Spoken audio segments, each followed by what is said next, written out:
I found this poem, first of all, by Julie Donaldson. So I'm going to read you this poem, and then we're going to do a small chapter of one of my favourite books, which I'd actually forgotten about, to be honest with you. The George's Marvellous Medicine. So I've managed to find I don't actually own the book. I think I might have the book at home somewhere, but I don't actually have the book with me. So, but we're going to do that as well after this. So this broadcast won't take too long, and hopefully my battery will stay charged. Good morning, Melanie. Good to see you. So I thought I'd bring out the iPad and read you this poem first of all. So a little bit of jazz music in the background. We're just going to turn that down a little bit so you can hear me reading this poem. Here we go. So this poem, as I say, it's by Julia Donaldson, and I found it on Google. So I was just searching for World Book Day, and it was actually on Twitter. Somebody had posted it on Twitter, and I read it, and I thought that is really a nice poem for today. So it's called "I Opened a Book." Here we go. I opened a book, and in I strode. Now nobody can find me. I've left my chair, my house, my road, my town, and my world behind me. I'm wearing the cloak, I've slipped on the ring, I've swallowed the magic potion. I fought with a dragon, dined with a king, and dived in a bottomless ocean. I opened a book and made some friends. I shared their tears and laughter, and followed their road with its bumps and bends to the happily ever after. I finished my book, and out I came. The cloak can no longer hide me. My chair and my house are just the same, but I have a book inside me. I really like that. What did you think, guys? Really like that. I'm going to read it again. Or what I might do, I'll read it one more time. We'll do it again. And then we'll do the chapter of the book. And then I might read this one again. So let's do it one more time then. I really like that. I love the little picture at the bottom as well. Okay, I opened a book and in I strode. Now nobody can find me. I've left my chair, my house, my road, my town, and my world behind me. I'm wearing the cloak, I've slipped on the ring, I've swallowed the magic potion. I fought with a dragon, dined with a king, and dived into a bottomless ocean. I opened a book and made some friends. I shared their tears and laughter, and followed their road with its bumps and bends to the happily ever after. I finished my book, and out I came. The cloak can no longer hide me. My chair and my house are just the same, but I have a book inside me. Really, really like that. I really like that.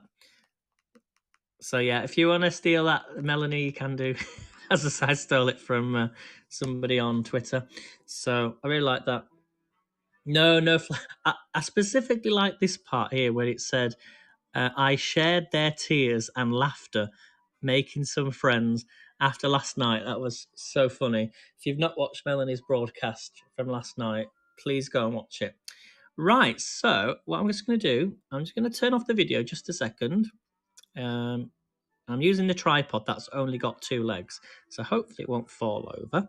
So I'm just going to turn off the camera just for a second, just while I prepare the next item on today's special broadcast. So if you enjoy this sort of thing, poetry and books, there's 2 great broadcasters actually who do this. Number 1 is Melanie Fay. She's the only one that reads poetry, as far as I'm aware, on Haps. Let me just turn this music down. So make sure you're following her every evening at 9 p.m. Okay, UK time. So that's 4 p.m. Eastern time, New York time. Now this chapter that I'm going to read to you. Do you want me to show you? Well, there's no real pictures on there. I think it might be best if I just read it to you. Okay, so you can pop your phone to one side and just listen in. Or if you're watching this on Twitch, you can come off Twitch and you should be able to hear me reading this chapter. So it's from my favourite book. It's called George's Marvellous Medicine. And the chapter is called The Marvellous Plan. I just thought this has got to be the best chapter to read. So here we go. In fact, I will put the video on. Let's put the video on. Turn the video on. Oh, I hope it doesn't show me. No. Okay, we're good. So it's called The Marvellous Plan. Let's zoom in a bit. Here we go. George sat himself down at the table in the kitchen. He was shaking a little. Oh, how he hated Grandma. He really hated that horrible old witchy woman, and all of a sudden he had a tremendous urge to do something about her. Something whopping, something absolutely terrific, a real shocker, a sort of explosion. He wanted to blow away the witchy smell that hung about her in the next room. He may have been only 8 years old, but he was a brave little boy. He was ready to take this woman on. I'm not going to be frightened by her, he said softly to himself, but he was frightened, and that's why he wanted suddenly to explode her away. Well, not quite, anyway. But he did want to shake the old woman up a bit. Very well, then. What should it be, this whopping, terrific, exploding shocker for Grandma? He would have liked to put a firework banger under her chair, but he didn't have one. He would have liked to put a long green snake down the back of her dress, but he didn't have a long green snake. He would have liked to put 6 big black rats in the room with her and lock the door, but he didn't have 6 big black rats. As George sat there pondering this interesting problem, his eye fell upon the bottle of Grandma's brown medicine standing on the sideboard. Rotten stuff it seemed to be. 4 times a day a large spoonful of it was shoveled into her mouth, and it didn't do her the slightest bit of good. She was always just as horrid after she'd had it she'd seen before. The whole point of medicine, surely, was to make a person better. If it didn't do that, then it was quite useless. So ho, thought George suddenly. Aha! Ho hum! I know exactly what I'll do. I shall make her a new medicine, one that is so strong and so fierce and so fantastic, it will either cure her completely or blow her off the top of her head. I'll make her a magic medicine, a medicine no doctor in the world has ever made before. George looked at the kitchen clock. It said 10:05. There was nearly an hour left before Grandma's next dose was due at 11. Here we go then, cried George, jumping up from the table. A magic medicine it shall be.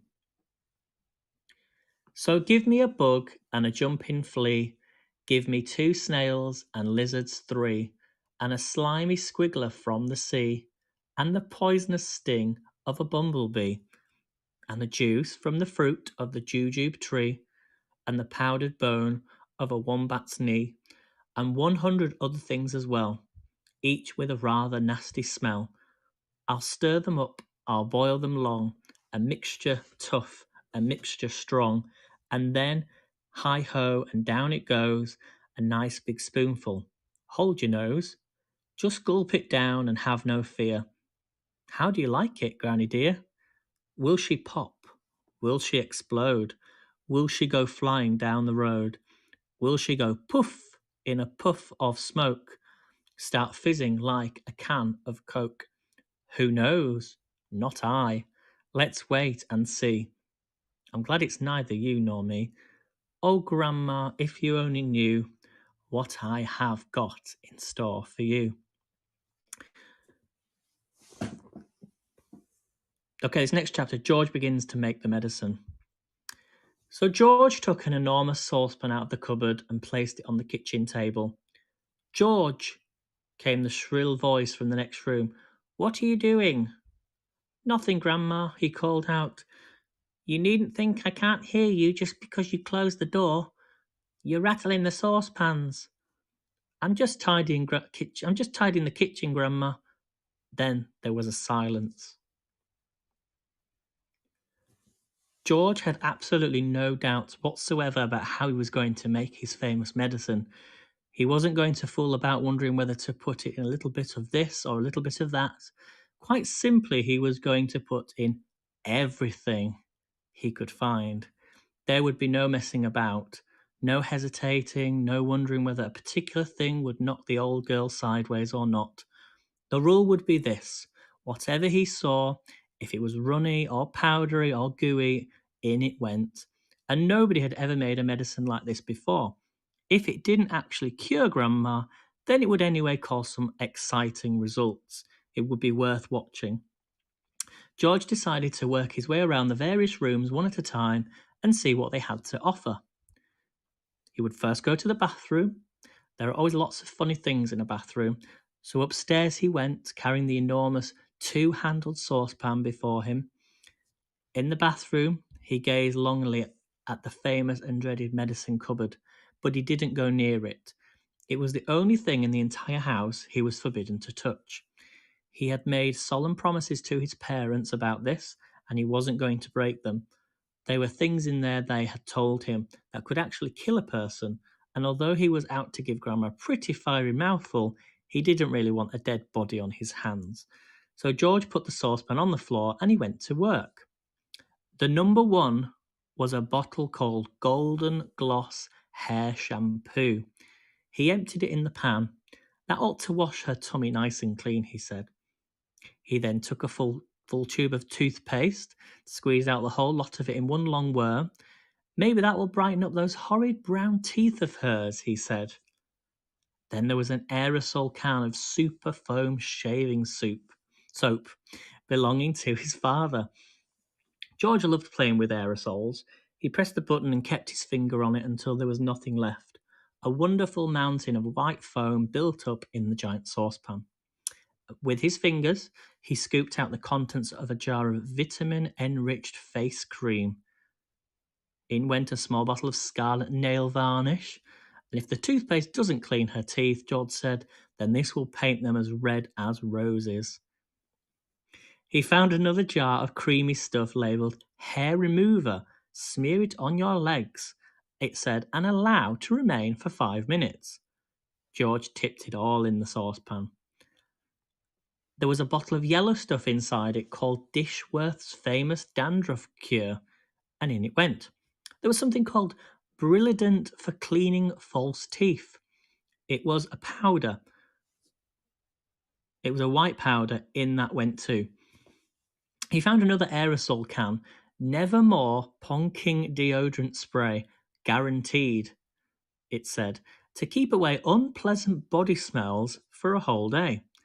She could use plenty of that, George said, as he sprayed the entire canful into the saucepan. Liquid paraffin, the next one was called. It was a big bottle. He hadn't the faintest idea what it did to you, but he poured it in anyway. And then he thought looking around him was about all from the bathroom. On his mother's dressing table in the bedroom, George found yet another lovely aerosol can. It was called Helga's Hair Set. Hold 12 inches away from the hair and spray lightly. He squirted the whole lot into the saucepan. He did enjoy squirting these aerosols.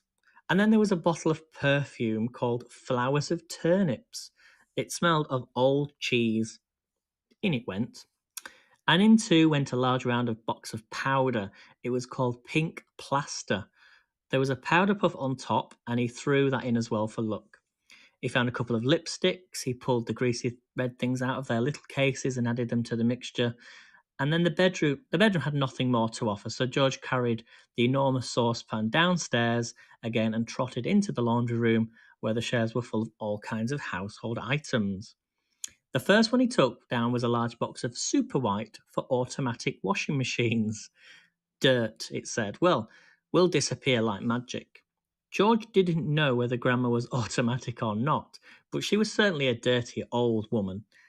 So she'd better have it all, he said, tipping in the whole box full. Then there was a big tin of Waxwell floor polish. It removes filth and foul messes from your floor and leaves everything shiny bright, it said. George scooped the orange-coloured waxy stuff out of the tin and plonked it into the pan. There was a round cardboard carton labelled flea powder for dogs. Keep well away from the dog's food, it said, because this powder, if eaten, will make the dog explode. Good, said George, pouring it all into the saucepan. He found a box of canary seed on the shelf. Perhaps it'll make the old birds sing. he said, and in it went. Next, George explored the box with shoe cleaning materials, brushes and tins and dusters. Well, now, he thought, Grandma's medicine is brown, so my medicine must also be brown, or she'll smell a rat. The way to colour it, he decided, would be brown shoe polish. The large tin he chose was labelled dark tan. Splendid! He scooped it all with an old spoon and plopped it into the pan, and he would stir it up later. On his way back to the kitchen, George saw a bottle of gin standing on the sideboard. Grandma was very fond of gin. She was allowed to have a small nip of it every evening. Now, he would give her a treat. He would pour in the whole bottle, and he did. Back in the kitchen, George put the huge saucepan on the table, went over to the cupboard that served as a larder. The shelves were bulging with bottles and jars of every sort. He chose the following and emptied them one by one into the saucepan. A tin of curry powder, a tin of mustard powder, a bottle of extra hot chili sauce, a tin of black peppercorns, and a bottle of horseradish sauce.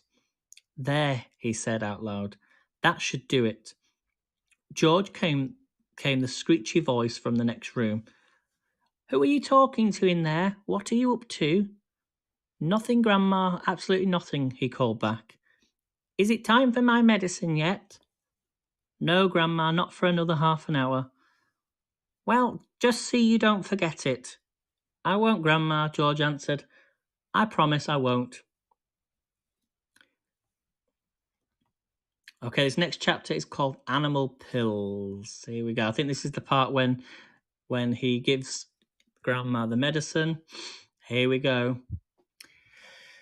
At this point, George suddenly had an extra good wheeze. Although the medicine cupboard in the house was forbidden ground, what about the medicines his father kept on the shelf in the shed next to the hen house? The animal medicines, what about those? Nobody had ever told him he mustn't touch them. Let's face it, George said to himself, hairspray and shaving cream and shoe polish, they're all very well and no one will doubt some splendid explosions inside the old geezer, but what the magic mixture now needs is a touch of the real stuff. Real pills, real tonics to give it a punch and muscle. So George picked up the heavy 3/4 full saucepan, carried it out of the back door. He crossed the farmyard and headed straight for the shed along the hen house. He knew his father wouldn't be there. He was out haymaking in one of the meadows. George entered the dusty old shed and put the saucepan on the bench. Then he looked up at the medicine shelf. There were 5 big bottles there. 2 were full of pills, 2 were full of runny stuff, and 1 was full of powder. I'll use them all, George said. Grandma needs them. Boy, does she need them. The first bottle he took down contained an orange-coloured powder. The label said, for chickens with foul pest, hen gripe, sore beaks, gammy legs, cocker eltis, egg trouble, broodiness, or loss of feathers, mix 1 spoonful only with each bucket of feed. Well, George said aloud to himself as he tipped to the whole bottle full, the old bird won't be losing any feathers after she had a dose of this. The next bottle he took down had about 500 gigantic purple pills in it. For horses with horse throats, it said on the label, the horse-throated horse should suck 1 pill twice a day. Grandma may not have a hoarse throat, George says, but she's certainly got a sharp tongue. Maybe they'll cure that instead. Into the saucepan went the 500 gigantic purple pills. Then there was a bottle of thick, yellowish liquid for cows, bulls, and bullocks. The label said, will cure cowpox, cow mange, crumpled horns, bad breath in bulls, earache, toothache, headache, hoofache, tailache, and sore udders. That grumpy old cow in the living room has every one of those rotten illnesses, George said. She'll need it all. And with a slop and a gurgle, the yellow liquid splashed into the now nearly full saucepan. The next contained a brilliant red liquid sheep dip, it said on the label. For sheep with sheep rot and for getting rid of ticks and fleas, mix 1 spoonful in 1 gallon of water and slosh it over the sheep. Caution, do not make the mixture any stronger or the wool will fall out and the animal will be naked. By gum, said George, how I'd love to walk in and slosh it all over the old grandma, watch the ticks and fleas go jumping off her. But I can't. I mustn't. So she'll have to drink it instead. He poured the bright red medicine into the saucepan. And the last bottle on the shelf was full of pale green pills. Pig pills, the label announced, for pigs with pork prickles, tender trotters, bristle blight, and swine sickness. Give 1 pill per day. In severe cases, 2 pills may be given, but more than that will make the pig rock and roll. Just the stuff, said George. For that miserable old pig back there in the house, she'll need a very big dose. He tipped all the green pills, hundreds and hundreds of them, into the saucepan. There was an old stick lying on the bench that had been used for stirring paint, so George picked it up and started to stir his marvellous concoction. The mixture was thick as cream, and he stirred and stirred. Many wonderful colours rose up from the depths and blended together, pinks, blues, greens, yellows, and browns. George went on stirring until it was all well mixed, but even so, there was still hundreds of pills lying on the bottom that hadn't melted, and there was his mother's splendid powder puff floating on the surface. I shall have to boil it all up, George said. 1 good quick boil on the stove is all it needs, and with that he staggered back towards the house with his enormous heavy saucepan. And on the way he passed the garage, so he went in to see if he couldn't find any other interesting things, and he added the following: 1/2 pint of engine oil to keep Grandma's engine going smoothly, some antifreeze to keep her radiator from freezing up in winter, and a handful of grease to grease her creaking joints. Then back to the kitchen. Okay, I'm going to make this the last chapter, okay? So now we're in the cook up. Here we go. In the kitchen, George put the saucepan on the stove and turned up the gas flame underneath it as high as he would go. George, came the awful voice from the next room. It's time for my medicine. Not yet, Grandma, George called back. There's still 20 minutes before 11 o'clock.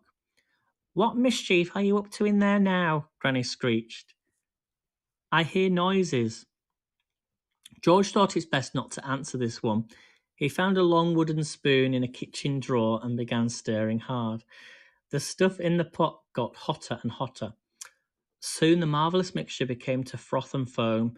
A rich blue smoke, the colour of peacocks, rose from the surface of the liquid, and a fiery, fearsome smell filled the kitchen. It made George choke and splutter. It was a smell unlike any he had smelled before. It was brutal and bewitching smell, spicy and staggering, fierce and frenzied, full of wizardry and magic. Whenever he got a whiff of it up his nose, firecrackers went off in his skull and electric prickles rang alongside the back of his legs. It was wonderful to stand there stirring this amazing mixture and to watch it smoking blue and bubbling and frothing and foaming as though it was alive. At one point he could have sworn he saw bright sparks flashing to the swirling foam, and suddenly George found himself dancing around the steaming pot, chanting strange words that came into his head out of nowhere. Fiery broth and witch's brew, foamy froth and riches blue, fume and spume and spoondrift spray, fizzle swizzle, shout, hooray! Watch it sloshing, swashing, sploshing, hear it hissing, squishing, spissing. Grandma better start to pray. So there we go, guys. Thank you so much for coming in and listening to my George's Marvellous Medicine. Maybe we'll finish this off one other day. I think we need to finish the story, but it's quite a long story, I guess. So thank you for coming in. Let's read the poem one more time that I did start with at the beginning. So it is World Book Day today, and that is one of my favourite books. Not read it for a long time, actually, and I've forgotten how long it is. So let me just turn off the camera 1 second, just to get the poem back up.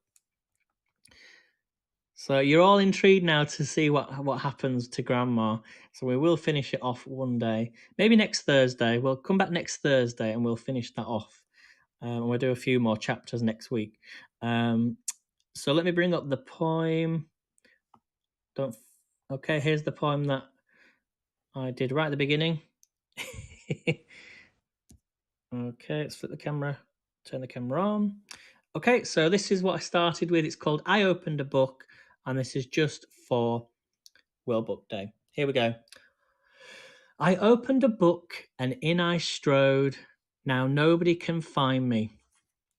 I've left my chair, my house, my road, my town, and my world behind me.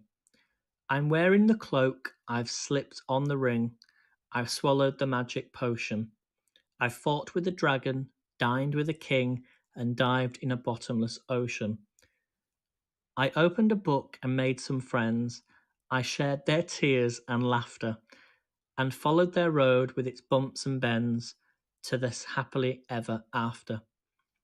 I finished my book and out I came. The cloak can no longer hide me. My chair and my house are just the same, but I have a book inside me. And that is by Julia Donaldson. What a fantastic poem. So thank you all for coming in. Have a really great day, everybody. And I shall see you tomorrow for our HAPS quiz. Make sure you join that tomorrow. I shall see you then, and a bit of Wordle. So thank you for coming in, everybody. We'll finish the story next Thursday if you want to come back next Thursday. And we'll finish the George's Marvellous Medicine. So thanks for coming in. Have a great day, everybody. Thank you so much for all the awards and everyone watching on the replay. See you next time.